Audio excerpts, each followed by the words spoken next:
All right, so we're going to do some demos. And with this, I'll try to explain some of the things that I'm doing or perceiving or looking at, so you have a little bit more insight as you facilitate, and can kind of add these key points into your work, or just think about them as you continue giving sessions. It can be a little bit difficult sometimes to be in so many different areas of my mind, energy, body, consciousness all at once. So there might be a few things I miss, but it can be helpful, just to absorb it all and just get the subconscious imprint of what's happening with the explanation. So we'll do maybe, let's see, 5-10 minutes or so of a demo, and then go through some questions about it. Yeah? Okay. Okay. I'll take a big deep breath in through your mouth. Exhale out.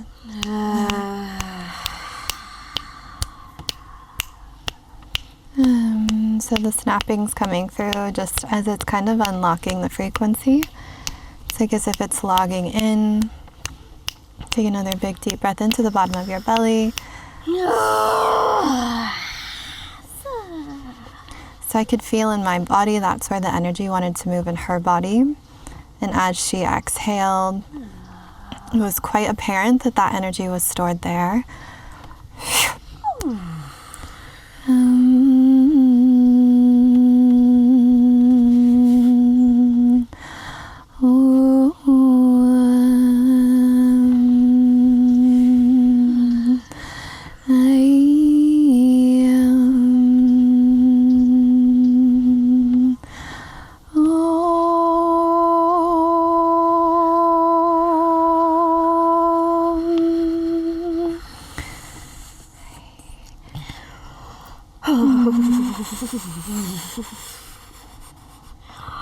And I can see it's the area in her high heart is what's trying to open up right now.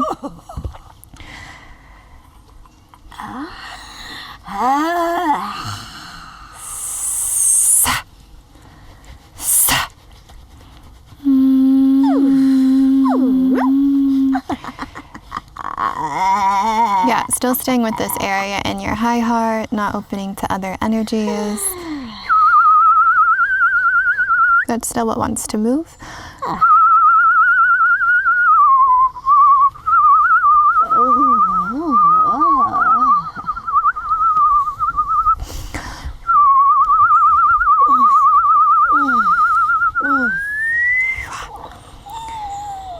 And really connecting to the high heart and throat, and exhaling out. Doing another breath like that. There's still more that wants to move. I can tell there's more that wants to move because I can feel it in my body. But relax as you make an exhale. Yep, that's the sound.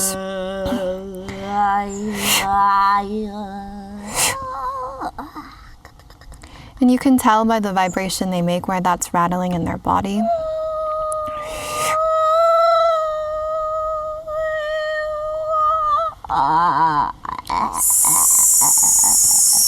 And if you haven't noticed yet, there's a lot clearing in her throat.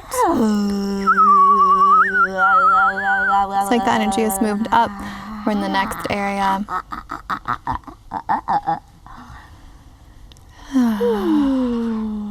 And maybe move your jaw around.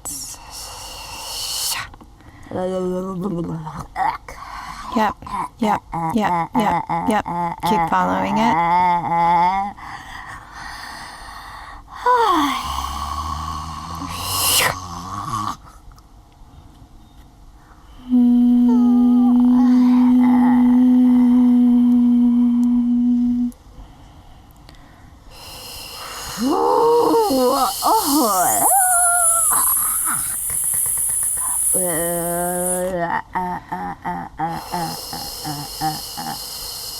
And see, I'm still staying with the same area.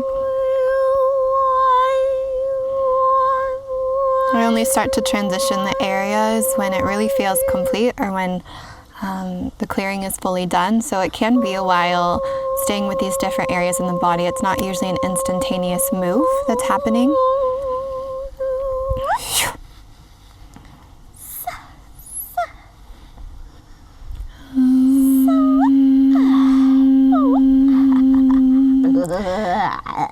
as you start to continue to watch, you can just see what sensations or what do you start to perceive in your body as you watch her body. What way do you start to sense?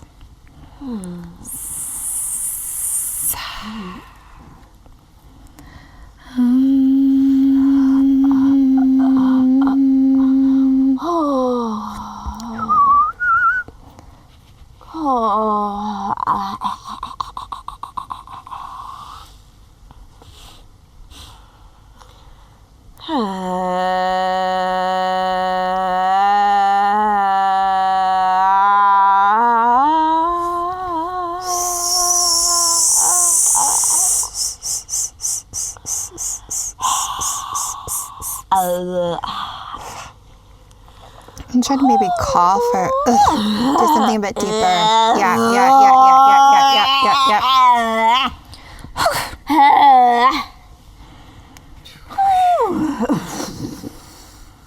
So you can also see in this process too, sometimes there's a deeper layer there that's wanting to come out, and there's like a subconscious avoidance, or there's just other energies coming in. There's a distraction from getting to the depth of what's there.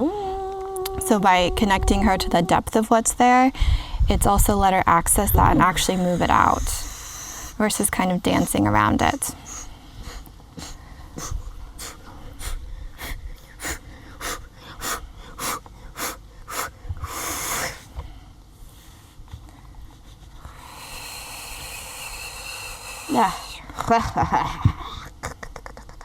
Yeah.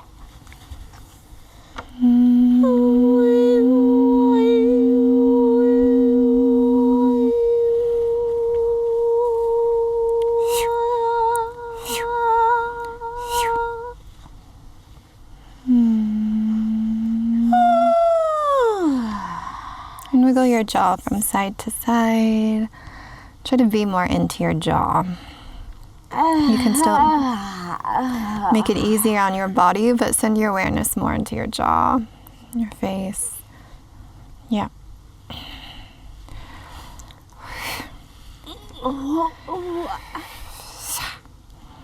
And starting to connect to the energy that's there and letting it express a bit more in a soft way.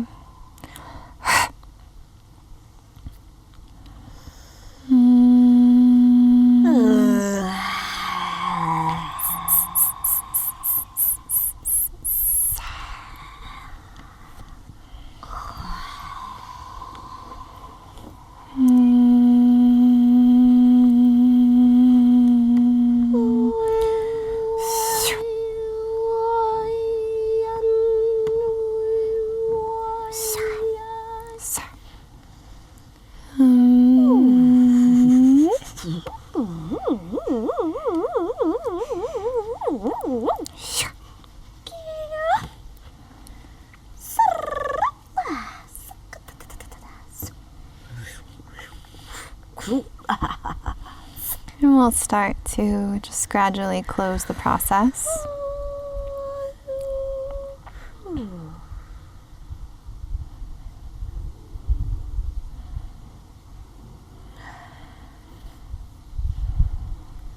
Letting the energy in your body settle.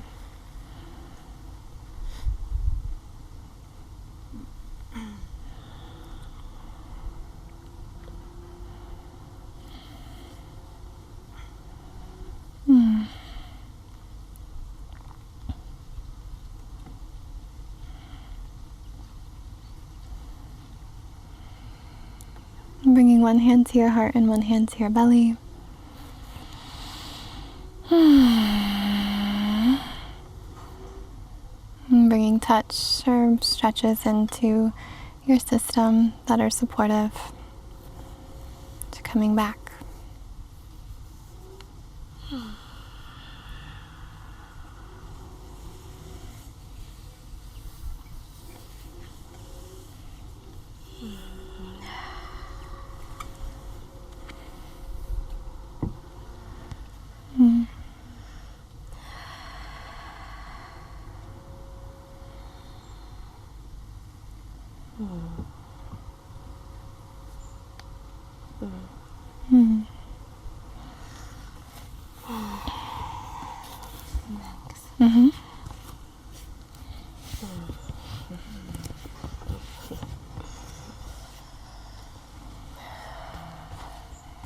So what questions do we have?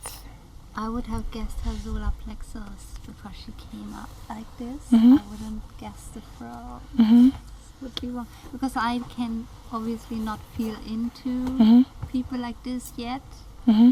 But yeah, my guess would have been her solar plexus. Mm-hmm. Not be right, huh?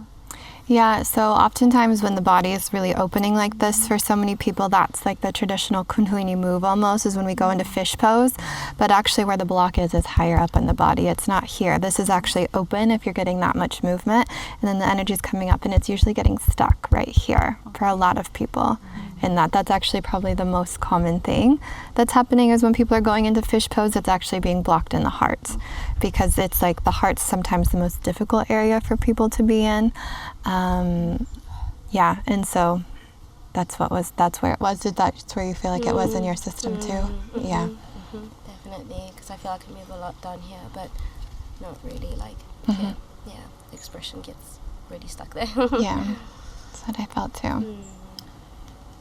I felt it very, very clearly here. Like, it's like I was experiencing it Mhm. there, but I can't get rid of it. I was like, okay, it's not mine, but it's still there. Mhm. And I feel almost a little bit like, yeah, what do we do when it doesn't want to stay? Yeah, it's more of holding a contraction within your energy body, so I can feel it, but I'm not taking it on. So there's this sense of like, even when you go like this, there's a sense of like contraction happening within my energy body, that it's like I'm still sensing and can feel what's happening, but I'm not here and I'm open and taking it on. And you might feel it less the more contraction that you put in your body. And some people also get nervous that they can't feel, because some people are way too open because they want to feel everything that's happening. But it's going to be really helpful to start to learn to still have this element of closure within your system as you're working, and still be able to sense and feel at the same time. So even if you do feel a little bit more not as precise, that's okay. It will probably continue to grow, but it's better to protect and hold a bit of a boundary Just with be that. like, it's me. It's like Not it's like an energetic feeling. Yeah. Okay, so it's not like giving something back. It's rather just strengthening your own. Okay. Mm-hmm. Yeah. Makes sense. Yeah. Can there also be blockages like down and up? Or Mm-hmm. Yeah. Yeah. There can be blockages anywhere in the body. Because I felt here too, but then I sometimes, like with you also yesterday, I have the feeling that here is also a little bit like, because here it feels already quite open, Mm-hmm. but maybe a smaller blockage or something Mhm. down there. Yeah. Yeah, so there's hundreds of blocks in every single person's body. No one is really free from having a blocked body, and there can be like maybe primary and secondary processes happening within the energy body at different times. There can also be different things based on our own sensing and energetic signature that we're more tuned into. But I will say, like, what I was cueing within her was the most dominant process at the time. And that also can be in connection with other things, but it's like I'm choosing what's the biggest culprit at the moment to start working with that, because okay, once that's cleared, then we can work down and work in the next layer of what's there. So we don't go from down up, but we go where is the most. Yeah. Okay. Yeah. Yeah. Where's the most dominant thing to work with in that moment? Yeah. Yeah. In which position would the body move if there would not be a block in the heart? Because you say if the heart is blocked, then it moves into fish pose. Mm-hmm. I mean, you can still move into fish pose, but you can just tell when you start to look at a body if it's like there's a contraction that it's energetically hitting, and you see sometimes people start to get red, or they start to beat themselves on the ground, or like there's a real like friction. You can start to sense energetically that's happening right here. People may still go into fish pose and there's a totally different look and quality to what's there when it's not hitting that block, but often people are hitting that. That's like the most dominant thing that's probably happening, and there's still space for other things too. But it's, to start to look for the feeling of what's there. And like some people get so red, like you can see like this redness and like this tension of what they're hitting up against. So it's helpful just to like be an observation of a lot of physical things in the body too, because that's going to give you a lot of cueing, even more to what's there if you can't actually see it energetically.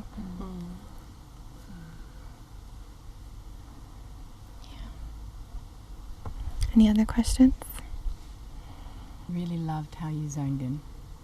Like you were not everywhere and moving from place to place, and it was just so targeted and precise and not moving until that was done. I really appreciated that. I had a lot to learn yet. Yeah, same. Also, like waiting for the sound where it's really Getting it. yeah, exactly. And you could probably hear it too, like when she actually grabbed what was there Yeah. versus when she's channeling and just making these other sounds, which it's not that these aren't supportive, but when we're actually excavating what's there, it needs to be something from the body. Yeah.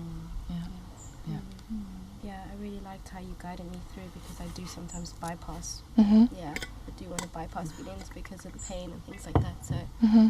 yeah, it's nice that you guide me through and tell me which part of my body to move and stuff. So, Mm-hmm. yeah. Yeah, it can be quite common, especially as people get a little more experience with this work, that you want to be in like the joy of it all, or you want to be in the high frequency aspects. And I think it is important, but I think it's like still hand in hand with feeling into what is there as well. Yeah, and if you cannot feel into, then it's a bit difficult this work doing it. Yeah. But you might start to notice, like, so for me too, it's like when I first started, I just knew because my eyes would look at it. So I felt like from the first sessions I gave, it was almost like I became like a puma, and my eyes would just like be really tuned into these things. And through that experience of just noticing where I'm drawn to was like, okay, let me keep trusting that. And then it was like, okay, now I can actually feel it a little bit more. But there might be these subtle body responses the more that you work with yourself, that you notice that are really small, that are giving you the signaling of what's there. And I think that especially starting doing one-to-one sessions is really helpful, because you get the sense of containment where you can just focus on your own system and what's happening, and that person's body and what's happening. And that can give you a lot more information of like really building your mastery with it than I think working on 10 people. Because if it's just like, if you're at a music festival and there's 10 different stages, you're kind of hearing the noise from all of the stages, versus if you were like listening at a concert to just one person play music, it's very clear in which artist you're listening to.